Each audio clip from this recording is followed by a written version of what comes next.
हरे हरे हरे कृष्ण कृष्ण कृष्ण हरे हरे हरे राम राम राम हरे हरे हरे कृष्ण कृष्ण कृष्ण हरे हरे पुंडलीक वरदे हरि विठ्ठल श्री ज्ञानदेव तुकाराम पंढरीनाथ महाराज की जय। माऊली ज्ञानेश्वर भगवान की जय। जगद्गुरु तुकाराम महाराज की जय। आपुलिया हिता जो असे जागता, धन्य माता पिता तयाचिया, कुळी कन्या पुत्र होती जी सात्विक, तयाचा हा रीक वाटे देवा। गीता भागवत करीती श्रवण, अखंड चिंतन विठोबाचे, तुका म्हणे मज घडो त्यांची सेवा, परी माझ्या दैवा पार नाही। कुळी कन्या पुत्र होती जी सात्विक, तयाचा हा रीख वाटे देवा। जगद्गुरु तुकाराम महाराजांच्या गाथेतील हा अभंग आहे। आज या ठिकाणी हा वर्षश्राद्धाचा कार्यक्रम आहे आणि त्यानिमित्ताने ही छोटीशी प्रवचन सेवा, गर्दी नसेल तरी पण दर्दीच्या समोर, सगळे तुम्ही दर्दी आहात, जाणकार आहात, आपल्या समोरच्या सर्वांच्या समोर ही सेवा सादर करत आहे। या ठिकाणी आज आपल्यामधून वैकुंठवासी अर्जुन गुणाजी डोंगरे, वय जवळजवळ 85 वर्ष पूर्ण केलेलं आहे। आयुष्याच्या वाटेवरची जी त्यांनी साधना आहे, थोडक्यात सांगायचं म्हटलं तर कांदा मुळा भाजी अवघी विठाबाई माझी, किंवा लसूण मिरची कोथिंबिरी अवघा झाला माझा हरी, याप्रमाणे जसं शेतातल्या प्रत्येक वस्तूमध्ये भगवान परमात्मा भरलेला होता, आपलं कर्तव्य कर्म हेच जे संसारिकाचं कर्म आहे, जोडून या धन उत्तम व्यवहारी, उदास वेच उचारे वेच करी, उत्तमची गती तो एक पावेल, उत्तम भोगील जीव खानी, याप्रमाणे आपलं कुटुंब, आपला परिवार यांच्या माध्यमातून आपल्या मुलावर चांगले संस्कार करणं, असं हे बाबांचं सर्वांगीण असणारं व्यक्तिमत्व, सर्वगुण संपन्न असणारं हे व्यक्तिमत्व आज 1 वर्ष झालं आपल्यामधून ते निघून गेलेले आहेत। आणि हा वर्षपूर्तीचा, म्हणजे ज्याला पुण्यस्मरण म्हणतो आपण, हा पुण्यस्मरणाचा सोहळा आपण या ठिकाणी आज संपन्न करत आहोत। त्यांचे 2 मुलं आहेत, माननीय श्री नवनाथ अर्जुन डोंगरे, त्याचबरोबर दुसरे चिरंजीव बाळासाहेब अर्जुन डोंगरे, दोघंही शेतकरी आहेत। मुली श्रीमती भीमाबाई एकनाथ कुटे, सौ लीलाबाई राजू सानप, तसेच नातू श्री ज्ञानेश्वर बाळासाहेब डोंगरे, चिरंजीव अशोक नवनाथ डोंगरे, महादेव नवनाथ डोंगरे, त्याचबरोबर नाती सौ ताईराजू सांगळे, सौ मनीषा कृष्णा गोल्हार आणि सौ जनाबाई विष्णू जायभाई। त्याचबरोबर आपल्या गावामधले एक आदर्श असं व्यक्तिमत्व असणारं, परमार्थामध्ये जोडून या धन उत्तम व्यवहार याप्रमाणे म्हटलेले असे आपण सर्वांचे परम आदरस्थान, की ज्या ठिकाणी आपल्या आध्यात्मिक क्षेत्रात महत्त्व नाही पण राजकीय क्षेत्रामध्ये मला वाटतं देशाचा 2 नंबरची जी व्यक्ती आहे अमित शहासारखी, त्यांना ज्यांनी फेटा बांधण्याचा ज्यांना मान मिळाला असे त्यांचे चुलत भाऊ माननीय हरिभक्तपरायण श्री रामभाऊ डोंगरे आणि सर्व त्यांचे आप्त इष्ट परिवार, सर्वांच्या माध्यमातून हा पुण्यस्मरणाचा सोहळा या ठिकाणी संपन्न होत आहे। त्यांचे नातू ग्रॅज्युएट झालेले आहेत, बाकी आपल्या काम व्यवसायामध्ये स्थिर आहेत। तर असं व्यक्तिमत्व आपल्यामधून गेल्यानंतर 1 वर्षपूर्ती जरी झालेली असेल तरी असं म्हटलं जातं की एखादी व्यक्ती आपल्यातून निघून गेली, जरी निघून गेली तरी तिच्या स्मृती, आठवणी ह्या कायमच्या आपल्याला ताज्या राहत असतात आणि त्याचा विसर पडण्यासाठी काळ हाच एकच उपाय असतो। म्हणजे जगातील जेवढी काही दुःख असतील तर याचा विसर पडायचा असेल तर त्यासाठी काळाशिवाय दुसरा कोणतंही औषध नसते। आणि शरीराच्या जखमा तुम्हाला मला माहिती आहे की शरीराची जखम ही वर लागलं, हातापायाला लागलं, कुठं काय झालं तर 4 दिवसांनी 8 दिवसांनी, फ्रॅक्चर असेल तर 2 महिन्यांनी 10 महिन्यांनी कधीतरी ते भरून येते जखम ती। म्हणजे ॲक्च्युअली एखादं हाड फ्रॅक्चर झालं परत ते हाड कधी जोडलं जात नाहीत, लक्षात असू द्या। त्याला फक्त प्लास्टर केल्यासारखं केलं जातं. आतून त्या ठिकाणी मांस वगैरे भरल्यानंतर आपल्याला वाटतं की ते भरलं आहे बाबा. लहान असलं तर जोडलंही जाऊ शकतं, मोठ्याचं कधीही जोडलं जात नाही, लक्षात असू द्या. तसं ह्या ज्या व्यथा असतात, ह्या मनाच्या अंतर्मनाच्या ज्या वेदना असतात, ही दुःख अंतर्मनाची असतात. आणि ती ज्या ज्यावेळी त्या व्यक्तीच्या सानिध्यात गेल्यानंतर त्या व्यक्तीच्या ज्या ज्या वस्तू असतील, ती व्यक्ती ज्या ज्या परिसरात वावरलेली असेल, राहिलेली असेल, तिचं कार्यकर्म क्षेत्र असेल, त्या त्यावेळी आपल्याला पुन्हा पुन्हा त्या आठवणी येत असतात. आणि त्या स्मृती आले का आपोआप आपल्या मनामध्ये एक प्रकारचा विरह निर्माण होत असतो. असं म्हटलेलं की संयोगामध्ये आनंद असतो आणि विरहामध्ये दुःख असतं. दोन मित्र झाले की आनंद निर्माण होतो. दोन व्यक्ती व्यसनी एकत्रित आला की त्यांना आनंद होतो. दोन कोणत्याही व्यक्ती एकत्रित आले की आनंद होतो. पण ज्यावेळी दोन व्यक्ती दूर होतात, आलं का लक्षामध्ये, त्यावेळी वियोगात दुःख आहे, आनंदा म्हणजे एकत्रित येण्यात मात्र आनंद आहे. आणि असं म्हटलेलं की जगामध्ये आएगा सो जाएगा राजा रंक फकीर, कितने सिंहासन पर चढे एक पहरे जंदीर. म्हणजे जो खाटेवर आलेला आहे शेवटी तो एक दिवस ताटीवर जाणारा, हा जगाचा नेहमी. विज्ञानशास्त्रही असं सांगते की या ठिकाणी या निसर्गातून हे जे पंचमहाभूत आपण ज्याला म्हणतो, आप, तेज, वायू, प्रकाश, यांच्या माध्यमातून आपलं शरीर निर्माण होतं. हे काही कुठून आणलं जात नाही, पार्सल म्हणून आणलं ना आता दुसरीकडे पाठवलं असं होत नाही. या पंचमहाभूतातले जे घटक मी आता सांगितले, पृथ्वी, आप, तेज, वायू, पाणी, आकाश, तेज, ह्या सर्वांचं एकत्रीकरण होतं आणि एकत्रीकरणापासून आपलं शरीर बनलं जातं. आणि मग याला एक आकार मिळाल्यानंतर, त्याला नाव दिल्यानंतर त्या नावाप्रमाणे ती व्यक्ती वागते. पण ती व्यक्ती वागत असताना पुढे कशी ती वागतात याच्या पाठीमागे त्याच्या आईवडिलांचे संस्कार असतात, आलं का लक्षामध्ये. आणि म्हणून मानवी जीवनामध्ये जे 16 संस्कार आपल्याकडे प्रामुख्याने मानले गेलेले आहेत, आपल्याकडे ज्याला आपण म्हणतो म्हणजे गर्भधारणा झाल्यानंतर त्या ठिकाणी देखील आपण त्या ठिकाणी काय करायचं, आपल्या महिलांमध्ये त्याला डोहाळे जेवण म्हणतात, तो सुद्धा एक संस्कार असतो. पुंसवण नावाचा एक संस्कार असतो. त्या स्त्रीच्या त्या कानामध्ये त्या विशिष्ट झाडाची थोडी ती काडी हे करून नंतर मग मुलगा होईल की मुलगी होईल ते त्याच्याहून ते काही प्रक्रिया केल्यानंतर ते ठरलं जातं. मला वाटतं बालाजी तांबे यांचं एक पुस्तक आहे पहा, तर त्याच्यामध्ये ह्या सर्व गोष्टी दिलेल्या आहेत. आपल्याला तिकडे जास्त जायचं नाही. मग हे 16 संस्कार की आत्ता सुरू होत नाहीत, हे आपण जन्माचे येण्याच्या अगोदर आपल्या ज्या 8 पिढ्या असतात, आपल्या 8 पिढ्यामधील जे मांस किंवा जे रक्त असतं किंवा जे काही घटक असतात त्याला आपण म्हणू, ती ज्याला आपण हे म्हणतो काय अनुवंशिकता जी म्हणतो, ती जे वंशाचे रेणू असतात ते आपल्याकडे आपल्या माध्यमातून येत असतात, पूर्वजांच्या माध्यमातून. आणि मग ते आल्यानंतर त्याच्यावरून आपलं दिसणं असणं हे असतं, लक्षात ठेवा. पर्सनॅलिटी डेव्हलपमेंटमध्ये म्हणजे व्यक्तिमत्व विकासामध्ये असं म्हटलेलं आहे त्यांनी की 2 प्रकारचे इथं व्यक्तिमत्व विकसित होतात. एक तर तुम्ही शिकून घेता, तुम्ही गाडी शिकता, तुम्हाला गाडी चालवता येते, तुम्ही मोटर शिकता, चालवता येते, तुम्हाला कोणतीही वस्तू शिकला की चालवता येते, याला काय म्हणतो आपण, हे बाहेरून शिकलेलं ज्ञान आहे आपण. पण काही गोष्टी अशा असतात की आपण त्याचा विकास केला, पण आईवडिलाकडून आपलं दिसणं असणं हे कुणावं असतं, आपल्या आई असेल, वडिलाव असेल, आपल्या चुलत्या असेल, आपल्या काकाव असेल किंवा आपल्या आजी किंवा पंजाब कुणातरी आपण जात असतो, लक्षात ठेवा. एक विशिष्ट प्रकारची, जसं शेळीच्या बकऱ्याची सुद्धा तुम्हाला ओळखू येतात ते का, ते त्या शेळीच्या बकऱ्याचं वंशाचे कशाहून कुठंतरी काहीतरी साम्यपणा असतो. तसं माणसांच्या बाबतीमध्ये सुद्धा त्याच्या वागण्यामध्ये, त्याच्या स्वभावामध्ये, त्याच्या चालण्यामध्ये, बोलण्यामध्ये देखील हे घटक येत असतात. आणि तो जो घटक असतो, तो घटक ज्याला रेणूसूत्र आपण असं म्हणतो, तो अनुवंशिकता, हे वंश चालवणे सातत्य जे असतं ते या माध्यमातून चालत असतं, लक्षात ठेवा. आणि म्हणून या ठिकाणी वर्षश्राद्धाच्या निमित्ताने, या पुण्यस्मरणाच्या निमित्ताने इथं विचार करत असता, बाबाशी माझा अनेक वेळा इथं संबंध येत होतो. मी अतिशय छान बोलणं, कधी कुणावर रागवणं नाही, काय नाही, म्हणजे आपण असं म्हणू की चालते बोलते एक महात्मीच. आपल्याला कोणी काय केलं, आपल्याला थोडा अडथळा आला, मला समोरून जर एखादा गाडी अंगावर आला तरी मी त्याला लाईट दिली तरी तो बाजूला होत नसतं, मला चिड येते लगेच. मी त्याला लगेच म्हणतो कुठं चालला, काय करतो, इशारा करतो. म्हणजे आपल्याकडे असं म्हटलेलं आहे की ज्ञानेश्वर महाराजांनी सहनसिद्धी म्हटलेलं आहे. आपल्याकडे सहनशीलता आता राहिलेली नाहीत, उताळपणा चाललाय जिकडे तिकडे. तुम्ही कुठेही नजर टाका बाहेर, फक्त एखाद्याला नुसतं म्हणा तो म्हणतो काय, त्याला तुला दिसत नाही का, ते म्हणतो तुझे काय डोळे फुटले का, बघू का तो म्हणतो घरी पाठवून पार्सल करून, म्हणजे पार काय काय करून पाठविण्याचा अर्थ असा म्हणतो.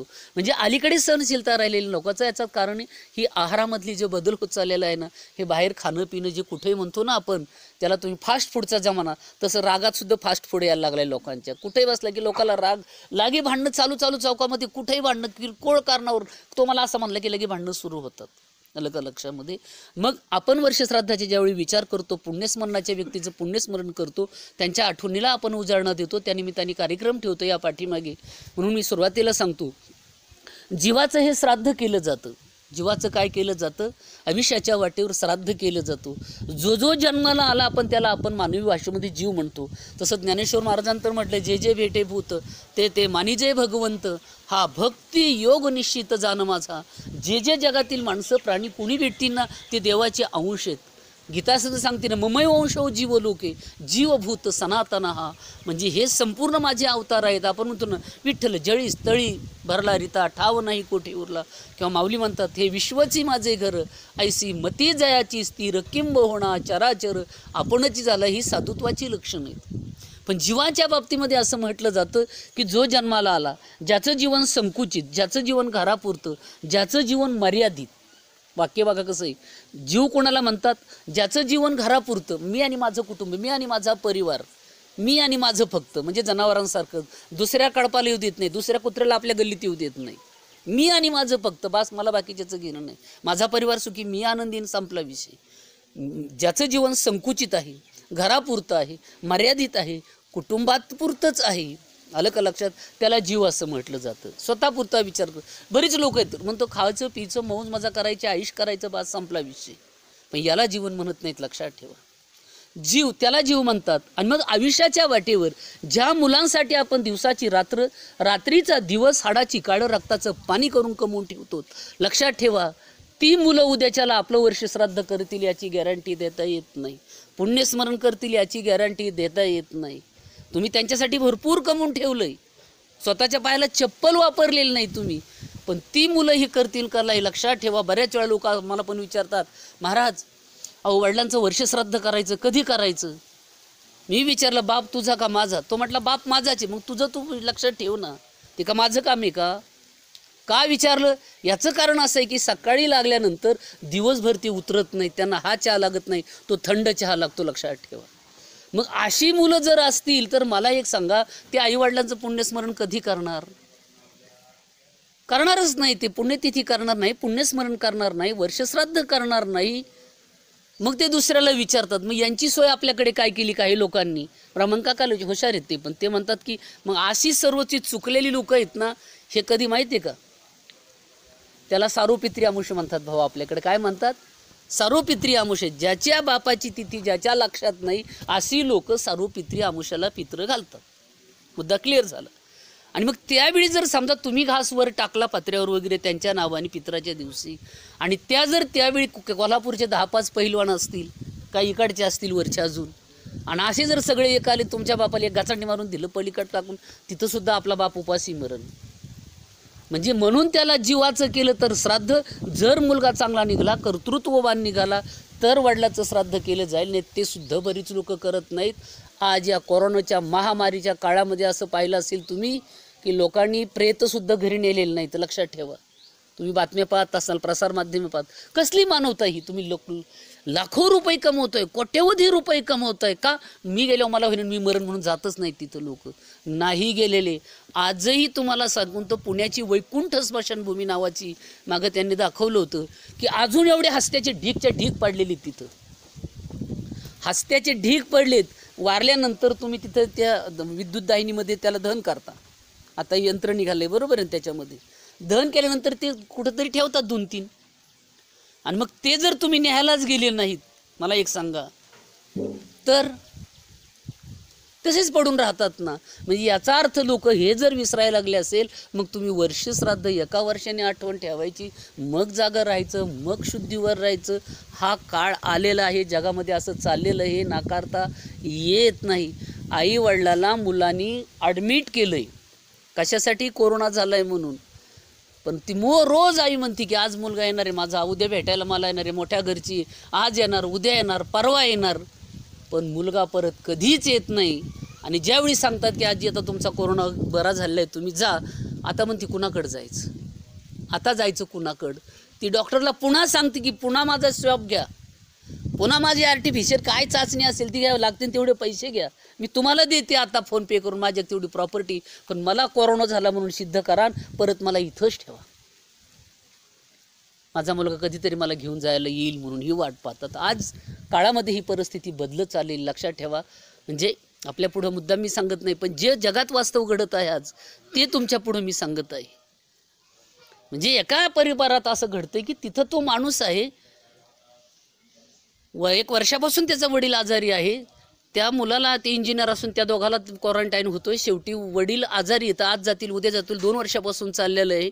घडलेली घटना आहे. वडील चांगले माळकरीत, मोठ्या कंपनी, मुंबईतली एक मोठी कंपनी त्याच्या ताब्यात आहे इन्शुरन्ससाठी, कोट्यवधी रुपये त्याच्याकडे. बापाला पोरगं बरं झालं, बायको बरी झाली, मुलगा मात्र मोठा बारा झाला नाही. शेवटी त्याचा बाप वारला, त्याची बातमी कोणाकडे गेली नाही, मुलापर्यंत गेली नाही. का? मुलं का दवाखान्यात होता रुबीला. शेवटी काही दिवसांनी पुढं मुलगासुद्धा वारला नाही. म्हणजे बापाच्या मौतीला येता नाही आलं. कुठंतरी 2-4 हाडं एका 4-5 प्रयत्न तिथं लावून दिले. त्यातले 2-3 हाडं त्या लोकांनी सोसायटीतले आमच्या आणली, म्हटले सर असं असं घडलं. म्हणजे ही परिस्थिती आज काळाच्या ओघात आलेली आहे. आणि म्हणून याच्यासाठी आपण आपल्या मुलावर चांगले संस्कार केले पाहिजेत, आपण आपल्या आईवडिलांची चांगली सेवा केली पाहिजे. आणि म्हणून जीवाच्या बाबतीत मी सांगत होतं, ज्याचं जीवन घरापुरतं संकुचित मर्यादित त्याचं केलं तर वर्ष श्राद्ध केलं जातं, नाही ते सुद्धा होत नाही. झालं तर मग ते सार्वपित्री आमुषाला, हे सुद्धा लोक विसरून जायला लागलेले आहेत. दुसरा जो वर्ग आहे त्याच्या बाबतीमध्ये देव, आणि देवाच्या बाबतीमध्ये असं म्हटलेलं आहे की देवाकडे थोडासा अपपर भाव आहे. कसा? की भक्ता राखे पायापासी, दुर्जनासी संहारी, परित्राणाये साधूनां, विनाशायेच दुष्कृताम, धर्म संस्थापनार्थाय संभवामी युगे युगे. म्हणजे की युगायुगाच्या प्रारंभी भगवान अवतीर्ण होऊन भक्तांचं रक्षण करतो, पण दुष्टाचा मात्र त्या ठिकाणी काय करतोय? नाश करतोय.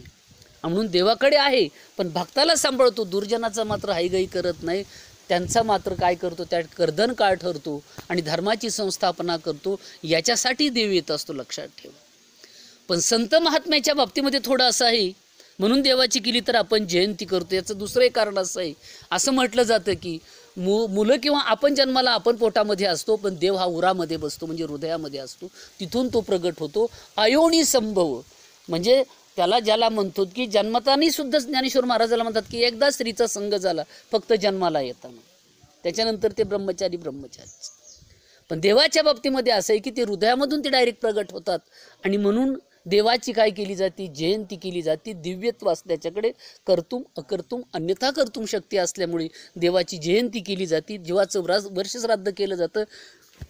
पण ज्याने आपल्या जीवनामध्ये काहीतरी संसार चांगला केलेला आहे, जे संत महात्मे आहेत, ज्याने आपलं कर्तव्य कर्म चांगलं केलेलं आहे, असे जे कोणी असतील, मग आम्ही सांगितलं की कांदा मुळा भाजी अवघी विठाबाई माझी. आपल्याला वाटतं असं काय शेतकऱ्यांना एवढं काय त्याचं फायद्याचं नाही, असं समजू नका. त्या सावता महाराजांनी कांदा मुळा ही जी भाजी होती याच्यामध्ये त्यांना देव दिसत होता, आपल्या सगळ्यांना माहिती आहे. म्हणून सर्व संतांच्या पालख्या ह्या पंढरपूरला जातात. आंध्र असेल, केरळ असेल, कर्नाटक असेल, तमिळ असेल, अनेक प्रांतातून तिथं पालख्या येतात. पण पंढरपूरच्या देवाची पालखी मात्र कुठं जाते? तर ती आरणला जाते. कारण आपला जो संसार करतो, जो प्रामाणिकपणे केला, तो दुसरा परमार्थ वेगळा करण्याची त्याला गरजच नाही, लक्षात ठेव. आणि म्हणून जे संत महात्मे नीतीप्रमाणे, कारण ते याच मुळा यासाठीच आलेले असतात. मी सांगितलं ना तुम्हाला, आम्ही वैकुंठवासी आलो याची कारणासी, बोलिले जे ऋषी साच भावे वर्ताया, झाडू संतांची मार्ग आडराणी भरले जग, उचिष्टाचा भाग शेष उरला तो शिव, किंवा वाढवावया सुख भक्तिभाव धर्म, कुळाचारी नाम विठोबाचे. म्हणजे ते संत महात्मे देवांच्या बरोबर देवाला जन्माला आणतात मुळात, आणि स्वतःसुद्धा ते येतात आणि आले की देवाचंच काम करतात. हा धर्म वाढवण्यासाठी, सुख वाढवण्यासाठी, लोकांची व्यसनाधीनता कमी करण्यासाठी. आणि मगाच भाऊवर बोलता बोलता मी बोललो होतो की आजच्या काळातला जो हा महामारीचा जो आजार आलेला आहे, पूर्वीच्या काळामध्ये तुम्हाला माहिती आहे की आपण ज्यावेळी काय करायचो, शेतामध्ये पेरायचो आणि त्याच्यानंतर उगल्यानंतर तिथं काय करायचं, ज्याच्याकडे हे नसतील, खुरपायला माणसं नसतील, ते कोळपे धरायचे, बरोबर आहे ना? कोळपे धरले जायचे, बरोबर आहे ना? ते कशासाठी कोळपं धरलं जायचं? काय कारण असायचं त्याच्यामध्ये? की ते तण आहे ते काय करावं, बाजूला म्हणजे निघून जावा आणि बाकी जे आहे ते शेत चांगलं राहावं. तसं जे लोक होती, या लोकांनी काय केलं तुम्हाला सांगतो, आपली कर्तव्य कर्म सोडली. मी भावना मागास सांगितलं की लोकांचं खाणं बिघडलं. फास्ट आहार ज्याला आपण म्हणतो ना, फास्ट फूड, म्हणजे पटकन जेवण तयार झालं की लगी कुकरवर केलं की सिट्टी की लगेच खाऊन मोकळे. लोक बाहेर जेवायला लागले, घरातलं खायला कोणी तयार नाही, सात्विक अन्नाचे संस्कार राहिले नाहीत. लक्षात ठेवा. तुम्हाला माहिती आहे का हॉटेलमध्ये कशाचं काय कापून कुठालं, कशाचं काय केलेलं आहे सांगता येईल कधी कुणाला? पाणी कुठालं आहे, काय कुठालं आहे, करणारं कोण होतं, कोणत्या पद्धतीने केलं आहे, त्यात उष्ट किती आहे, चांगलं किती आहे, ताजं किती आहे, हे तुम्हाला माहिती आहे का? काही माहिती नाही. बरोबर आहे की नाही? म्हणजे खाणं बिघडलं, माणसाचा आहार बिघडला. लक्षात असू द्या. त्याच्यात सात्विकता राहिली. त्याच्यानंतर कुठेही बसायला लागले लोक, कुठेही उठायला लागले, कुठेही राहायला लागले. घर परिवार मी चांगले स्टँडर्ड कुटुंब पाहिलेले आहेत की जे लोक ज्यांना 2-2, 5-5 लाख रुपये पगार आहेत, अशी लोक महिन्याला हॉटेलमधलं आणून घरी खातात, रोज पार्सल घेऊन येतात. मला सांगा, संस्कार आहेत का त्याच्यावर? त्याच्यात मनोभावना आहेत का? नाहीत. लोक जवळ यायला लागले, खायला लागले, प्यायला लागले. खेडेगावातली लोक धाब्यावर जाऊन केक कापायला लागले वाढदिवसाच्या निमित्ताने. ज्यांच्या आयुष्यातच ज्यांना केक माहीत नव्हता कशाबरोबर खातात किंवा कशापासून तयार होतोय, किंवा तो अंड्यापासून तयार केला जातोय का, व्हेज म्हणून मागून घेतलाय का, कोणता केक कोणता नॉन व्हेज का व्हेज, काही त्याला माहीत नसतं. लोक एकत्रित यायला लागले आणि सर्व वातावरण तुम्हाला सांगतो प्रदूषित झालेले आहे, अपवित्रता झाली. आणि त्यामुळे असा जो रोग आला, हे निमित्त आहे. तुमच्या माहितीसाठी सांगतो, निसर्गात असं म्हटलं जातं की पाऊस प्रत्येक वर्षी तेवढाच पडतो, पण तो कुठं पडतो याला महत्त्व आहे. समुद्रावर किती पाऊस पडून उपयोगी का काही? बरं, जिथं पडलं त्यांनी गावाच्या गावं वाहून नेलीत, बिल्डिंगच्या बिल्डिंग वाहून नेले, गाड्या अक्षरशः आपल्या कागद टाकल्यासारखी नदीत पडत होती. तुम्ही पाहिल्या गाड्या असे एवढाले महापूर आलेत. म्हणजे पाऊस पडतोय, आपत्ती येते, पण कधी येते? या पृथ्वीवर पाप वाढल्यानंतर. आणि म्हणून हे जो महामारीचा जो रोग आलेला आहे, याला शुद्धता हे कारण आहे प्रमुख. शुद्धता लोकांकडे आली नाही, अशुद्धपणा आलेला आहे. पूर्वी लोक नाही म्हणायचे का जरा चांगले बोटं धुतले पाहिजे, नाही तर काय होती तेव्हा खाजी ती वगैरे असं म्हणायचे ना. पायाला चिखल्या बिकल्या, पाय नीट धुतले नाहीत, पुसले नाहीत, चिखलं राहिलं तर त्याला चिखल्या व्हायच्या आपल्या पायाला. बरोबर आहे की नाही? आणि म्हणून जनावरं ज्यावेळी आपण शेतातून जायचो, तुम्हाला माहिती आहे, त्यावेळी काय करायचो आपण? त्याला मुस्कं घालायचो. मुस्कच म्हणतो ना आपण त्याला. का घालायचं मुस्कं बैलाला? तुम्ही माझ्यापेक्षा जाणकार आहेत. का घालायचं मामा? की त्यांनी काही खाऊ नये, कुणाचं इकडे तिकडे उपटू नये, नुकसान करू नये, नंतर त्याचं तोंड सोडायचं. तसं आता माणसाला सुद्धा मुस्कं घालायची पाळी. लक्षात ठेवा. माणसाचे आचार विचार जीवन प्रणाली सर्व बिघडलेली आहे. आपल्या अंघोळणी पडल्यामुळे कुणाला त्याचं वाईट वाटत नाही, हा भाग वेगळा आहे. पण बिघडल्यामुळे हा असा आजार आला देवानी, की देव असं म्हणतो की निसर्गातली संख्या तेवढीच ठेवायची त्याला. आणि मग अति झाल्यामुळं ज्याचं त्याचं शेवटी नशिबाचं आपल्याला असं काही म्हणता येत नाही. परंतु याच्यातून अनेक वेळा ही सुद्धा कारणं आहेत. लोक जबाबदारी घेणार. मला सांगा, तुम्ही आता कुठे जाऊन जेवत नाही, कुणाला जाऊन शिवत नाही. पहिलं कुणाच्या गळ्यात हात घालायचे, आले की गप्पा छप्पा इकडं तिकडं टाळ्याशिवाय भेटल्याशिवाय जात नव्हते. आता कोणी बोलते कुणाला बघा बरं. शेजारी असल्या वास्तून सुद्धा माणसं सर्व सुतक पडल्यासारखी लांब लांब राहतात. कुणी कुणाच्या जवळ जात नाही. कुणी कुणाच्या जवळ आलं तरी काय वापरतात? त्याच्यात पहिलं औषध वापरायचं, हात निरोगी करून घ्यायचे, म्हणजे तुमच्याकडून रोग आलाय मला याचा अर्थ असा होतो. बरोबर आहे की? सांगण्याचं तात्पर्य असं आहे की काळ बदलत चाललेला आहे. त्यामुळे अशा प्रकारचे पूर्वीसुद्धा म्हटले होते ना, भूमीशी झाले ओझे त्यांचे. बरोबर ना? पृथ्वीरूपी म्हणजे पृथ्वी ब्रह्मापाशी जाई, पृथ्वीशी झाले धरणीशी झाले ओझे त्यांचे. म्हणजे ज्यावेळी अशा प्रकारचं होतं त्यावेळी अशा घटना घडत असतात. आणि हे लोकसंख्येचं एका अर्थाने प्रत्यक्ष अप्रत्यक्षपणे हे नियंत्रण असतं. राक्षस स्वतःच्या मागाच भाऊमंडला मी बोललो, राक्षस लांब शोधायची गरज नाही. एखाद्या दवाखान्यात जा, ज्यांनी तुम्हाला पाण्याचं इंजेक्शन दिलं आहे व्हॅक्सिनचं म्हणून, तो राक्षस नाही तर कोणी दुसरा कमवायला लागलेला. ज्याने इंजेक्शन 10 काढून घेतली तो कोण आहे मला सांगा ना. जो डॉक्टर सांगतोय नसताना पॉझिटिव्ह रिपोर्ट देतोय, तो पुढारी काय करतो? मला असे पुढारीत काय काय की त्यांनी त्यांचे हॉस्पिटल सुरू करून तिथं लोक आणले, तिथून दाखवले RTS की यांना सगळ्यांना लागण झालेली म्हणून. असे अनेक आपण उदाहरणं ऐकलेली असतील. आणि म्हणून या काळामध्ये यामुळं जीवाच्या बाबतीत असं म्हटलं, त्याच्या कर्मानुसार शेवटी त्याचं केलं तर वर्षश्राद्ध केलं, देवाची जयंती केली जाते आणि आपण संत महात्म्यांकडे आलो होतो. आणि म्हणून संत महात्मे आपल्या जीवनामध्ये पुण्याचा संचय करतात. ते आपल्यासारखाच व्यवहार करतात, ते आपल्यासारखेच बसतात, आपल्यासारखेच बोलतात. भाऊ होते म्हणून काही ते का आकाशातून जात नव्हते, भगवान बाबा होते म्हणून काही ते काय कुठेही प्रत्येक वेळीच काय वरून जात नव्हते. बरोबर आहे ना? पायीच जात होते. पण आपली कामं चांगली करत करत ईश्वराला साक्षी ठेवून की देवा तू हे सगळं पाहतोस. आपण जसं म्हणतो ना दुकानात, आपण कॅमेऱ्याच्या निगराणीखाली आहोत. असं म्हटलं की तुम्ही घाबरता. नको, बाजूने कॅमेरे लावलेले आहेत. पुण्याला मुंबईला मोठमोठे दुकान आहेत, मॉल आहेत, कपड्याचे कोणत्याही वस्तूचे. तुम्ही ताकद असली तर मला जाऊन दाखवा. तुम्ही 2-4 वस्तू चोरूनच आणून दाखवा. तुम्ही मला दाखवा आणून. तुम्ही म्हणता पुढं तिथं कोण नव्हतं, तेवढ्यात कुणीच नाही तिथं, पण वरून कॅमेरे आलं का लक्षामध्ये? तिथं बसलेला माणूस आहे. तुम्ही कोणत्या रस्त्याने चालले ना आष्टीतून, त्यांच्याकडे तिथं कॅमेरा आहे त्या पोलीस स्टेशनला. त्यांच्या सगळ्या ठिकाणी नसतील मला असं म्हणायचं नाही, पण चौकाचौकानी कॅमेरे, ही गाडी किती वाजता इथून गेली, तिथून परत किती वाजता होती, ही गाडी पुण्यापर्यंत ह्या नंबरची गाडी इतक्या वेळा गेली, म्हणजे ही गाडी इथून पुन्हा पास करून पुढे गेलेली आहे. त्यांच्याकडे कॅमेरे आहेत, तुम्हाला सांगतो, नियंत्रणात. तसं ईश्वराने जर कॅमेरे बसवलेले, लक्षात ठेवा. आणि म्हणून संतांच्या बाबतीमध्ये आपलं जीवन ईश्वराला साक्षी ठेवतात की नाही देवा, तू सर्व करता आणि करिता आहेस, तुझ्याकडे कर्तुम अकर्तुम अन्यथा कर्तुम शक्ती आहेत. आम्ही देवा तुझ्या कार्यासाठी जन्माला आलेलो आहेत. ह्या अज्ञानातून व्यसनातून लोकाला बाजूला काढून आम्हाला सत्मार्गाला लावायचं आहे, आम्हाला लोकांवर चांगले संस्कार करायचे आहे, आम्हाला धर्माची संस्थापना करायची आहे. त्याच्यामुळे वारी, त्याच्यामुळे कीर्तन, त्याच्यामुळे कथा, त्याच्यामुळे भजन, त्याच्यामुळे पारायण, त्याच्यामुळे पुण्यतिथी, त्याच्यामुळे ग्रंथपोथी लावतो आपण. दुसरं काय, संस्काराची ही केंद्र आहेत.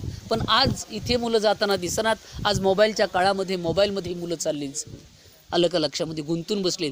त्याच्यामुळे डोळ्याचे आजार, मानेचे आजार, एकाग्रता बिघडते.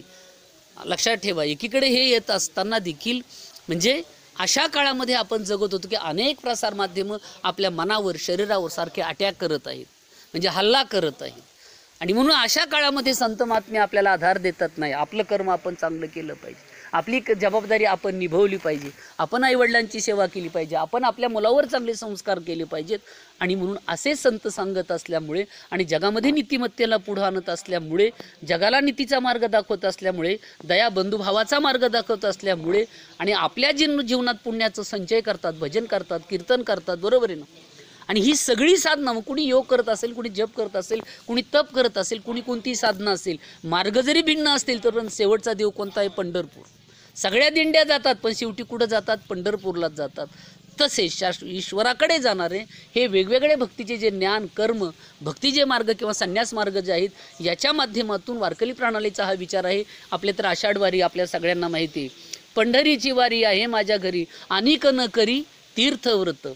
अलग लक्षामध्ये, अनेक न करी तीर्थव्रत, व्रत एकादशी करीन उपवासी, गाईन अहर्निसी मुखी नाम, नामो विठोबाचे घेईन मिवाचे बीज, कल्पांतीचे तुका म्हणे, किंवा होय होय वारकरी पाहे पाहे रे पंढरी, किंवा तुका म्हणे मोक्ष दिखिल्या कळस, म्हणजे नुसता पंढरपूरचा कळस पाहिलं तरी आपल्याला मोक्ष मिळतो. किंवा अवघेची तीर्थ घडली एक वेळा, चंद्रभागा डोळा देखलिया, चंद्रभागा नुसती डोळ्यांनी जरी पाहिली तरी जगातील सर्व तीर्थांचं पुण्य लागतंय. ही वारकऱ्यांची आपली त्याच्या पाठीमागची भावना आहे, लक्षात ठेवा. आनंदाच्या कल्लोळामध्ये आपण सगळे एकोमेका लागती पायी रे, किंवा पंढरीसी लोका नाही अभिमान पाया पडे जन, एकोमेका आपण सगळे सारखे आहोत. कुणी मोठा नाही, कुणी लहान नाही, प्रत्येकजण एकोमेकाला म्हणतो माऊली पुढं चला, माऊली पुढं चला, हातगाडीवाल्याला पुढं चला, दिंडेवाल्याला सगळ्याला माऊली माऊली म्हणतो. त्यांना वारी, तिथी, वार याची सुद्धा आठवण राहत नाही, लक्षात ठेवा. ते विचारतात आज काय वार आहे, आज शनिवार, अरे 8 दिवस झाले का आपण निघालेलं, म्हणजे हे सुद्धा माहिती नसतं. आणि म्हणून ह्या भजनाच्या आनंदामध्ये ही सगळी लोक पंढरपूरला जात असतात. पण 2 वर्षात तुम्हाला माहिती आहे कोरोनाच्या काळामध्ये हे आता शक्य झालेलं नाही. प्रातिनिधिक स्वरूपाचं काही 100 लोकांचं मला वाटतं आळंदीमध्ये आम्हाला परमिशन दिलं होतं. त्याच्यामध्ये दिंड्या पालखीत माझाही नंबर त्या ठिकाणी लागलेला होता. म्हणजे जवळजवळ आमच्या 250-300 वारकरी होते सगळी. त्याच्यापैकी काहीतरी मला वाटतं 22 का काही लोक जे बाहेरचे होते त्याच्यातले निघाले काही पॉझिटिव्ह, म्हणजे ज्या चाचण्या केल्या होत्या त्या RT-PCR आपण चाचणी म्हणतो तशा. पण सांगायचं तात्पर्य आहे की हे संत महात्मे हे करत असल्यामुळे, लोकाला नीतीचा मार्ग दावत असल्यामुळे, जीवनात पुण्य करत असल्यामुळे, म्हणून पुण्यतिथी कोणाची केली जाते तर त्यांची पुण्यतिथी केली जाते. आपण म्हणतो एखाद्याची पुण्यतिथी, पण ज्याच्या आयुष्यामध्ये जीवनामध्ये ज्यांनी पापच केलेलं आहे, त्याला आषाढ कळाला नाही, श्रावण कळालेला नाही, हजारो कोंबड्याचा ज्यांनी काटा काढलेला आहे, त्याला काय वैकुंठ कसं काय मिळेल, त्याला स्वर्ग कसा काय मिळेल मला सांगा ना. वैकुंठी जावा या तपाचे सायास लागे, जीवनास करणे साधना करावी लागतील, मग तिथपर्यंत जाता येतं. तसं अचानक कुणाला जाता येईल का, येणार नाही. आणि संत महात्मे आपल्या जीवनामध्ये पुण्याचा संचय करत असल्यामुळे त्या ठिकाणी पुण्य आपल्या जीवनात संपादन करतात. आणि मग असे पुण्यात्मे ज्या तिथीला आपला देह सोडतात त्या तिथीला काय म्हणतात, पुण्यतिथी असं म्हणतात. काय म्हणतात त्याला, पुण्यतिथी. आणि म्हणून हे पुण्यस्मरणे 1 वर्षाचा काळ उलटल्यानंतर त्यांच्या आठवणी, आपला परिवार, आप्त इष्ट सगळे सोयरे सगळे एकत्रित बसून आज त्या आठवणी पुन्हा काय करतात, या निमित्ताने आपण सर्वजण जागवित आहोत. आणि म्हणून संतांची पुण्यतिथी केली जाते. केवळ लोकांसाठी जीवन हो, जगाच्या कल्याणा संतांच्या विभूती, देह कष्टविती परोपकारे, किंवा परोपकाराय फलंती वृक्ष, परोपकाराय वहंती गाव वहंती नद्या, परोपकाराय दुहंती गावा परोपकाराय सताम विभूताय असं म्हटलेलं आहे. वृक्ष परोपकारासाठी, वृक्ष फळ देतात परोपकारासाठी, नदी परोपकारासाठी वाहती, उगमापासून सागरापर्यंत जे जे येतील त्यांचं पाप घालवते, त्यांना स्वच्छ करते, शीतलता देते. काही टाका नदीमध्ये तरी ती नदी स्वच्छ राहते. परत लक्षात ठेवा, आपण किती घाण कपडे न्या तरी ती नदी आपल्याला स्वच्छ करून देते. सगळ्यांचं मळ पोटामध्ये घेते आपल्याला. अलग लक्षामध्ये पृथ्वी माता रोज सहनशीलता, आपण रोज तुडवतो, कधी राग येत नाही. आपली एखादी चालताना लात लागू दे एखाद्याला, आपण लगेच बघतो डोळे फुटले काय तुझे, दिसत नाही का, 2 वेळा लाथा मारतोस. पण पृथ्वीने अजून कधी तक्रार केलेली नाही. अशी ही पृथ्वी माता पर्वत, डोंगर, नद्या आणि गाय दूध परोपकारासाठी तिथे म्हटले. त्याच्यामध्ये याच्यामध्ये 5वा क्रमांक हा संतांचा लागतो. म्हणून संतांची काय केली जाते, पुण्यतिथी केली जाते, जीवाचं वर्ष श्राद्ध केलं जातं, देवाची जयंती केली जाते, संत महात्म्यांची पुण्यतिथी केली जाते. आणि त्याच्या अलीकडचा जशा स्टेप खाली खाली येतील व समजा उतरत, तसं काहींचं पुण्यस्मरण केलं जातं, काहीचं पुण्यस्मरण सोहळा, काहीचं आपण त्याला म्हणतो वर्षश्राद्ध. अशा प्रकारे आपण हे जे कार्यक्रम काहीचे होतच नाहीत, मी सांगितलं मगा. म्हणजे या पद्धतीने हा विधी आपल्याकडे केला जातो. आणि म्हणून मी सांगितले की 16 संस्कार, अंतिम जे पहिले संस्कार, नंतर विद्याचा संस्कार आहे पूर्वीच्या काळामध्ये. आताही आपण मुलाला शिक्षण देतोच की नाही. त्याच्यानंतर नामकरण संस्कार असतो, त्याच्यानंतर विवाहबंधनाचा संस्कार असतो आपल्या भारतीय संस्कृतीमध्ये, बरोबर आहे की नाही. त्याच्यानंतर तुमचा बाकीचे मी मागा सांगितलं तसा मुलाच्या याचा डोळ्याच्या तो पण संस्कार असतो. त्याच्यानंतर पुढे तुमचा अंत्यविधीचा संस्कार असतो, त्याच्यानंतर सावडण्याचा संस्कार त्याच्यामध्येच आला, अंत्येष्टीचा जो म्हणतो आपण त्याच्यामध्येच आला.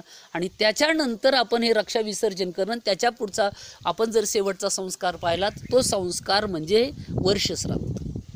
1 वर्ष झाल्यानंतर त्या वर्षामध्ये त्या आपण बाबांचं पुण्यस्मरण या ठिकाणी करायचं आहे. त्यांची मुलं, त्यांचा परिवार, त्यांच्या सुना वगैरे सगळे यांच्या माध्यमातून जे असतील ते आपण त्यांचं पुण्यस्मरण करत असतो. आणि म्हणून महाराज असं म्हणतात की आपोलिया हिता जो असे जागता, धन्य माता पिता तयाची. ज्याला आपल्या जीवनामध्ये आपलं हित कशात आहे ते कळालेलं आहे. हित म्हणजे साध्या शब्दामध्ये आपला फायदा होणं, आपलं चांगलं होणं. आलं का लक्षामध्ये. हित म्हणजे जीवावर भगवंताची कृपा होणं असं म्हटलं. तेची माझे हित करीती सकळ, जेने हा गोपाळ कृपा करी. ज्याच्यामुळे भगवान परमात्मा आपल्यावर कृपा करीन त्याला हित म्हणतात. ज्या दिवशी आपल्याला चांगला सत्संगाचा वसानी वारसा लाभेल, ज्या दिवशी आपल्याला परमार्थाचं आपलं पहिलं पाऊल पडेल, त्या दिवशी समजायचे की आपल्या जीवनामध्ये काय झालंय, आपलं हित व्हायला लागलेलं आहे. आपण हित कशामध्ये म्हणतो, एखादी वस्तू घेतल्यानंतर त्याच्यामध्ये जर काही प्रॉफिट झाला, अधिकचा पैसा आपल्याला मिळाला तर आपण काय म्हणतो, नफा झाला, फायदा झालं, हित झालं बरं का. त्याला हित चांगलं कळतं. आपण काय म्हणतो, ते काय का बाकीच्यासारखं गायबान नाही, ते त्याला हित कळतंय, आपलं त्या व्यक्तीला हित कळतंय. तसा हा परिवार आपल्या हिताच्या ठिकाणी सुद्धा कसा आहे, जागरूक आहे. तुमचा सर्व हा डोंगरे परिवार जो आहे ते बऱ्याच वर्षापासून माझा संबंध तुमच्या कुटुंबासाठीचे जवळच आहे, बरोबर आहे की नाही. घरातला संबंध आहे, बरोबर आहे ना, म्हणजे नात्यातूनही संबंध आहे. पण ज्यावेळी मी या लोकांचं सगळ्यांचं माझ्याकडे निरीक्षण मी करतो त्यावेळी एक संस्कारप्रधान लोक आहेत ही, यांची एक विचारधारा आहे काही विशिष्ट प्रकारची, ज्याला वारकरी पंथांचा संप्रदायाचा मोठा वारसा वसानी वारसा लाभलेला आहे. आपल्या चांगल्या मुलांना शिकवत आहेत सगळेजण, अगदी ग्रॅज्युएट होत चाललेले आहेत, चांगल्या चांगल्या क्षेत्रामध्ये पुढं चाललेले आहेत, आध्यात्मिक क्षेत्रातही पुढं चालले, सगळ्या क्षेत्रामध्ये तुमची पाऊल पडत आहेत. पण ही पाऊल अजून प्रगतीच्या दिशेने पुढं गेली पाहिजेत. आणि म्हणून तुकाराम महाराज म्हणतात, जर त्याला आपलं हित कळत असेल तर मग धन्य माता पिता तयाची. मग त्यांचे आईवडील नक्की काय असले पाहिजेत, धन्य असले पाहिजेत. धन्य अंजनीच्या सुता म्हणतो की नाही आपण अभंग, धन्य अंजनीचे सुता नाव त्याचे हनुमंत असंही म्हणतो, बरोबर आहे की नाही. किंवा पुढे शूर आणि धीर स्वामी काजी तू सादर, बरोबर आहे. अंजनीच्या तपासाठी महारुद्र आले पोटी, प्रत्यक्ष भगवान शंकर अंजनीने जे तप केलं एका वानरणी, तिच्या पोटी कोण आले, भगवान हनुमान आले. की सगळ्या याच्यामध्ये रामाचा भक्त एकनिष्ठ कोण असणार, ते हनुमान असतील, की ज्याने समुद्र पार केलेला आहे. त्या काळामध्ये कसलीही व्यवस्था नसताना फक्त कशाच्या जोरावर, नामस्मरणाच्या जोरावर, ह्या संस्काराच्या जोरावर. म्हणून म्हटले धन्य माता पिता तयाची. किंवा शास्त्र पण सांगते, सुशीलो मातृपुण्येनं पितृपुण्येनं विद्वता, दातव्य वंश पुण्येनं आत्मपुण्येनं सौभाग्यता. म्हणजे जर आईचं पुण्य असेल तर मुलं शीलवान जन्माला येतात, वडिलांचं पुण्य असेल तर मुलं बुद्धिमान जन्माला येतात, जर वंशाचं पुण्य असेल तर मुलं दानशूर जन्माला येतात. आलं का लक्षामध्ये? मग कुठेही गरज पडली की त्यांना सांगावं लागत नाही इथं मदत कर तिथं मदत करता का, त्याचा हात वर असतो. तारो के तेजो में चांद छुपे नहीं, बादल छुपे नहीं, सूरज छाई. म्हणजे कधी किती असंख्य जरी तारे असले तरी चंद्र कधी झाकला जाणार नाही, ढगांच्या आड सूर्य कधी झाकला जाणार नाही. त्याचप्रमाणे दाता न छुपे मागनाऊ, रजपूत योद्धा रणभूमीवर झाकला जाणार नाही. त्याप्रमाणे दाता ज्या ज्या ठिकाणी गरज असेल त्या त्या ठिकाणी त्याचा हात काय असतो, वर असतो. हा कशाचा? आईवडिलांचे पुण्य आहे, वंशाचं पुण्य आहे, कुटुंबाचं पुण्य आहे. आणि जर स्वतः प्रयत्न केले तर किती सामान्य माणूस असेल तर चांगल्या पदावर जाऊ शकतो, उन्नत होऊ शकतो, चांगले व्यवसाय करू शकतो, चांगली कामं करू शकतो, लोकांमध्ये लोकप्रियता मिळवू शकतो. का? स्वतःचे प्रयत्न आहेत. याच्यावर विरुद्ध शास्त्रकार काय म्हणतात पहा, उन्मतो मातृदोष, आईचा दोष असेल तर मुलं काय होतात? अश्लील जन्माला येतात, म्हणजे कसेही वागतात थोडक्यामध्ये. पितृदोषेण मूर्खता, वडिलाचा दोष असेल तर मुलं मतिमंद निर्बुद्ध जन्माला येतात, बुद्धिहीन जन्माला येतात. एकाच वर्गामध्ये मग 4-4, 5-5 वर्षे पाया पक्का करतात. पाया पक्का करणं म्हणजे कळालं, नापास होणं. शिक्षकाची बदली किंवा मृत्यू, पण याचं वरच्या वर्गात जाणं होतं. आता कोरोना तसा चांगला पावलाय मुलांना, नाही का? परीक्षा द्या न द्या, आले नाव टाकले ना पुढच्या वर्गात, नाव टाकले ना पुढच्या वर्गात. त्यांचंच काय, विद्यापीठाचं सुद्धा गेल्या वर्षी आमच्या परीक्षा झाल्या नाही पण पोरं पास होऊन आलीत. 95% म्हणजे किती? 5.5 म्हणजे 99% 5 पॉईंट, म्हणजे जवळजवळ 100% निकाल लागले. तर जिथं BAच्या माझ्या वर्गामध्ये आमच्या फक्त किती मुलं यायचे? 1, 2, 3, 4 यायचे व पहिले 5 पर्यंत. आता ह्या वर्षी 22 मुलं आलेली आहेत पहिली. किती इथं? 22 मुलं आलेत. मला सुद्धा हसूला आलं की ही जरी पहिले जर नियतकालिकाला नावं टाकायची ठरले सर्व वर्गांचे तर मला नियतकालिक याचंच होईन एवढं. म्हणजे ठीक आहे, काळाच्या ओघात काहीतरी केलं पाहिजे, कारण गव्हर्नमेंटचा तसा सरकारचा नेहमी तो रूल आहे की बाबा फुकट काही देऊ नये, काहीतरी घेतलं आपल्याकडे प्रूफ असावा. ठीक आहे, काय हरकत नाही माझं म्हणणं तिकडं. पण वडिलांचं जर दोष असेल तर मी सांगितलं तो मुलगा त्याची बुद्धी चांगली चालत नाही. कार्पण्य वंश दोषेनं, जर वंशाचा दोष असेल तर कुठेही गेला तर तो कोणाला काही देणार नाही, पण कुणाचं काही घेऊन गेल्याशिवाय नाहीच. कुणाचं काही जातात एखादी चप्पल तरी चांगली दिसली की चालला घेऊन, समजायचं वंशाचा दोष. कार्पण्य वंश दोषेने, आत्मदोषेनं दारिद्र्यता, स्वतःच्या स्वभावात दोष झाला किती मोठा झाला तरी त्याचं अधपतन, अधोगती व्हायला वेळ लागत नाही. आणि म्हणून शास्त्रकार म्हणतात की आईवडिलांचे संस्कार हे मुलावर असतात. म्हणून धन्य माता पिता तयाची, आलं का लक्षामध्ये?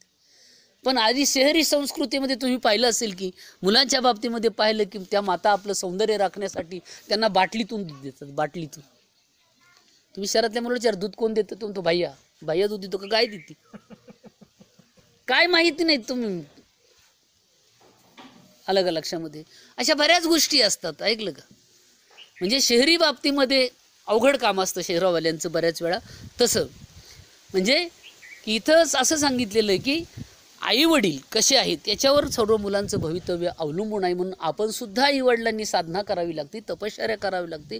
आपण पहिली काही पथ्य पाळावं लागते ती व्यसनाची, तेव्हा मुलं पाळतील. आपणच पथ्य नाही पाडले तर आपण अलीकडच्या बार बसलो की मुलगा पुढच्या बारात परवा बसणारच आहे. हे काय सांगायची गरज नाही. तुम्ही पाहत असताना आणि चर्चा करत असताना मी काय त्याच्यासाठी नाही आलो सांगण्यासाठी, पण मला सांगायचं की हे संस्कार आता लुप्त होत चाललेले आहेत. आणि म्हणून आईवडिलाच्या, जसं ज्ञानेश्वर महाराजांच्या बाबतीत म्हटलंय की देव म्हणती रुक्मिणी हा एकच योगी देखील नयनी हेची संजीवनी ज्ञान त्रैलोक्याशी, जान त्रैलोक्याशी. म्हणजे संपूर्ण विश्वाचं जे ज्ञान तयार केलं, त्याची मूर्ती जी तयार केली मी, ते हे ज्ञानेश्वर महाराज आहेत. आणि म्हणून ते एवढे बुद्धिमान. म्हणजे ज्यावेळी ज्ञानेश्वर महाराजांचे वडील काशीला रामानंद स्वामीच्या आश्रमात गेले होते, घरदार संसार सर्व त्यागून, त्यावेळी ज्ञानेश्वर महाराजांची आई काय करत होती माहिती आहे आपल्याला सगळ्यांना? आळंदीमध्ये इंद्रायणीचं स्नान करून सिद्धेश्वराचं दर्शन घेऊन त्या सुवर्ण पिंपळाला हातामध्ये तुळशीची माळ घेऊन 1.25 लक्ष प्रदक्षिणा पूर्ण केलेले. आजही हजारो माता भगिनी तिथं पुरुष देखील करत असतात, सांगतो मी. हे संस्कार असतात. आणि म्हणून वयाच्या अवघ्या 16व्या वर्षी संपूर्ण विश्वाला लाजवणारं तत्व ज्ञानेश्वर महाराजांनी निर्माण केलं की आज जगातला कोणताही तत्ववेत्ता असला तरी पण त्यांच्या पुढे जात नाही, लक्षात ठेवा. म्हणून हे धन्य माता पिता आहे. म्हणून आई वडील जर धन्य असतील तर मुलं त्या ठिकाणी आपोआपच चांगले होतात. तुम्ही म्हणता ना बीज चांगलं असेल तर आपोआपच झाड पण चांगलं येईल. बीजच रुगट आणलं असलं तर काय करायचं? बरं बीज चांगलं आणलंय तुम्ही, पण बाजू मित्राचा नाद लागला, त्याला लागलं रोगाट व्हायला व्यसनाच्या पाठीमागे, मग त्याला औषध मारा पहिलं त्याच्यावर चांगलं जरा. आलं का लक्षामध्ये? कीड मारली पाहिजे का नाही वरची? तसं त्याला संस्कार लावा. आणि म्हणून म्हटले धन्य माता पिता, आई वडील धन्य आहेत. आणि याच्या पुढं असं म्हटलेलं आहे की मग असे जर असतील कुलवान शिलवान, तर तुकाराम महाराज म्हणतात मला त्यांच्याबद्दल आपुलकी, आस्था, प्रेम आणि जिव्हाळा, आदर वाटतो. जे सात्विक असतील, आईवडिलांची सेवा करत असतील, ज्यांचे आईवडील जागे होते, ज्यांच्यावर संस्कार चांगले झालेले आहेत, धन्य माता पिता तयाची. आणि मग कुळी कन्या पुत्र होती जी सात्विक, तयाचा हा रीख वाटे देवा. त्यांच्याबद्दल भगवंताला, तुकाराम महाराज मलाच काय, भगवंताला आपुलकी, आस्था, प्रेम, जिव्हाळा, आदर वाटतो. मग ते गीता भागवत ग्रंथाचं श्रवण करत. गीता सुमारे 5000 वर्षापूर्वी कुरुक्षेत्राच्या रणभूमीवर कर्तव्य विन्मुख झालेला अर्जुन, त्याला कर्तव्य सन्मुख करण्यासाठी भगवान श्रीकृष्णाने गीता हे शास्त्र सांगितले की तू तुझं काम कर, कर्मण्येवाधिकार असते, मा फलेषु कदाचिन, फलाची अपेक्षा ठेवू नको, तुझं चांगलं काम कर. आज ना तुला यश मिळाल्याशिवाय राहत नाही. 1000 प्रयोग केल्यानंतर लाईटच्या बल्बचा शोध लागला.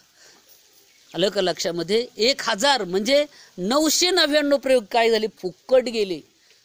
पण शेवटचा प्रयोग यशस्वी ठरला, आपल्याला लाईट मिळाली. म्हणजे प्रयत्न केलेले कधीही व्हायला, प्रयत्न वाळूचे कण रगडिता तेलही गळे. म्हणजे प्रयत्न हाच परमेश्वर मानणारी काहीला या जगामध्ये लोक आहेत, लक्षात ठेवा. अहो खेडेगावात राहणारी लोक कुठं पाकवास शिकले नाही, पेटी नाही, पण पेटी चांगलं वाजवतात, गायन पण चांगलं करतात, तबला चांगला वाजवतात. कुठं शिकले? कुठंच नाही, ऐकून ऐकून ऐकून ऐकून.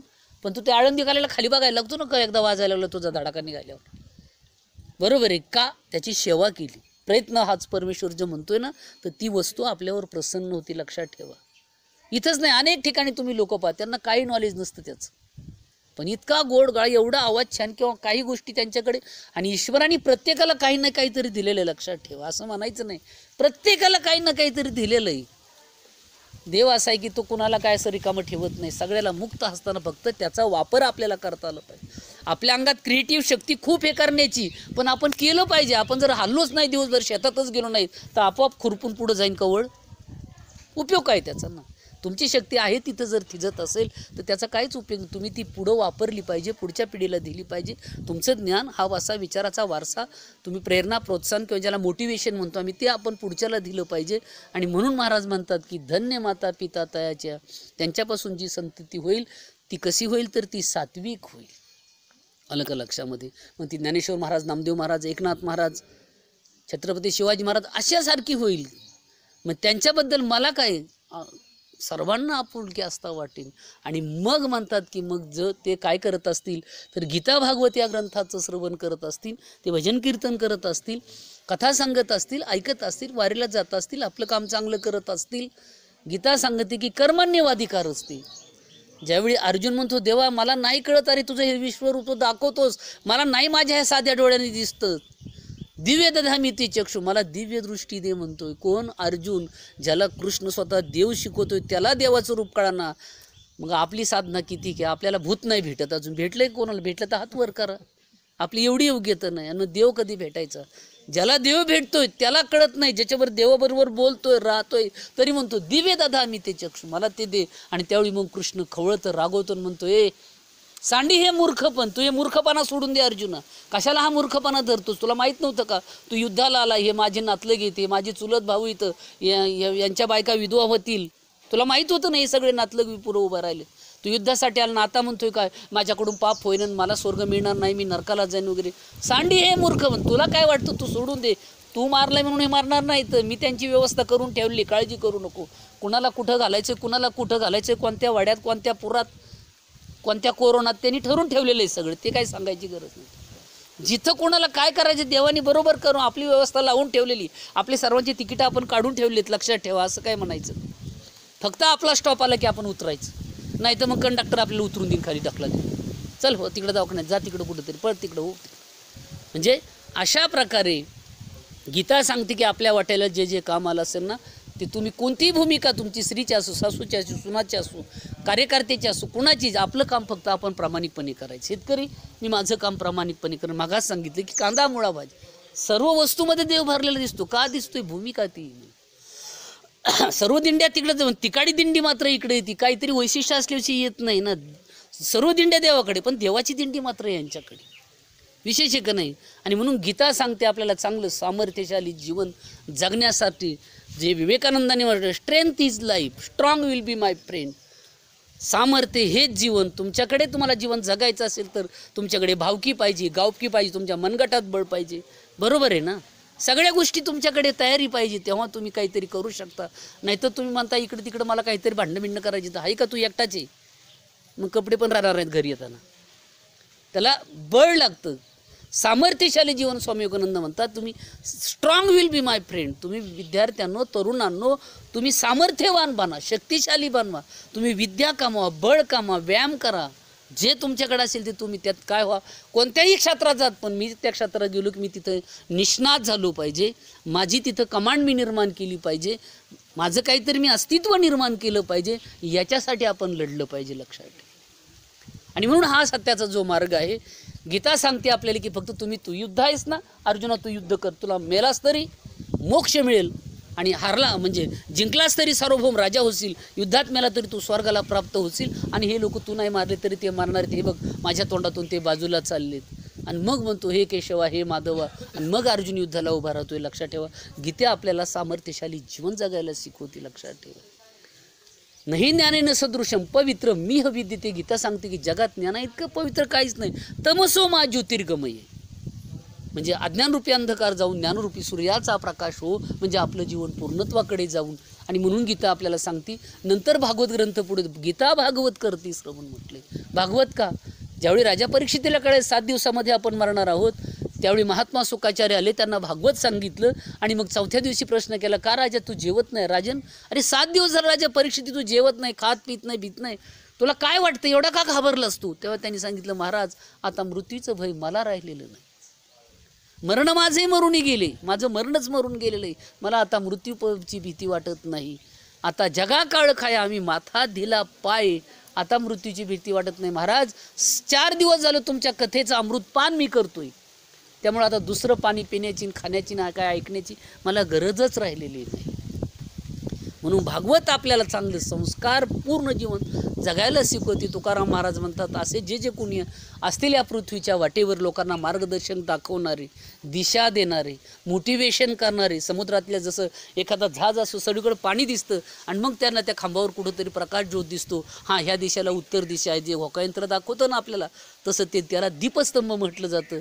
तसं हे संत, महात्मे, युगपुरुष, समाजसुधारक, समाजातली जी पुढारलेली मंडळ असते, कुटुंबाचे जे करते लोक असतात, ते आपल्या कुटुंबाला याप्रमाणे दिशा दाखवण्याचं काम करत असतात. ज्यावेळी अडचण येते, ज्यावेळी वादळ निर्माण होतात, त्यावेळी कोणत्या दिशेला नेमकं जायचं आहे हे सांगण्याचं काम संत महात्मे करत असतात. म्हणून महाराज म्हणतात, तुका म्हणे मज घडो त्यांची सेवा, परी माझ्या दैवा पार नाही. महाराज म्हणतात, अशा जर संत महात्म्यांची माझ्या जीवनामध्ये सेवा करण्याचा योग आला, मी भाग्यवान होईल, मी सुदैवी ठरेल. आणि अशा गुरूंचे स्पर्श आपल्याला व्हायला पाहिजे. त्याच्यासाठी कथा का कीर्तनं जे म्हणतो आपण ना, परमार्थ त्यासाठी आपण करायचं असतो. मागाच मी सांगितलं की जोडोनी या धन उत्तम व्यवहारे, उदास विचारे वेच करी. मगाच मला वाटतं आपलं भाऊसाहेबांशी बोलताना असं चर्चा झाली आमची, की त्यांनी एक मस्त सूत्र सांगितलं की जीवन जगायला किती पैसे लागतात आपल्याला.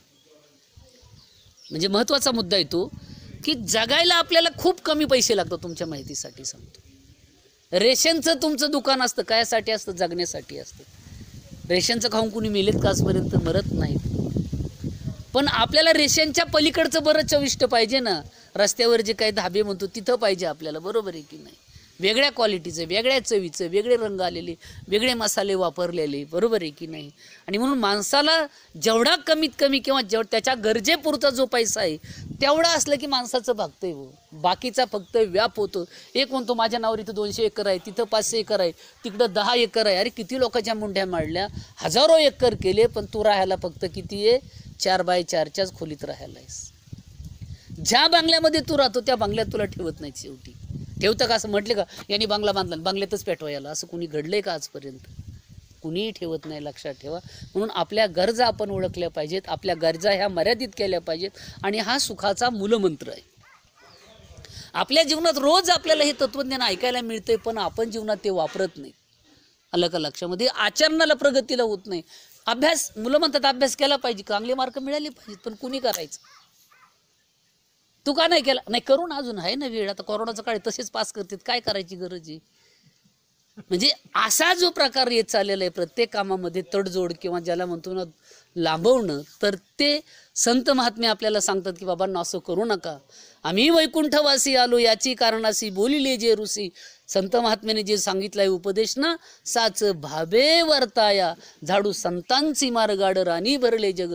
हे आडरानात व्यसनात चाललेले जीव यांना सत्मार्ग म्हणजे चांगल्या संस्काराच्या चांगल्या मार्गाकडे आणायचं आहे, चांगल्या कर्माकडे वळायचं आहे. आणि म्हणून तुकाराम महाराज म्हणतात, असे जे कोणी असतील ना सेवा करणारी महात्मे, तुका म्हणे मज घडो त्यांची सेवा, परी माझ्या दैवा पार नाही. वैकुंठवासी अर्जुनबाबा डोंगरे यांच्या जाणेनी आता 1 वर्ष पूर्ण झालेलं आहे, पण अजूनही त्यांच्या विरहाच्या वेदना व्यथा कुटुंबामध्ये परिवारामध्ये असतात. बाबा गेले शेवटी, प्रत्येकाला आपल्यालाही आज एक ना एक दिवस जायचं आहे, परंतु आज त्यांच्या मुलांच्या माध्यमातून या ठिकाणी हा त्यांचा पुण्यस्मरणाचा सोहळा संपन्न होत आहे.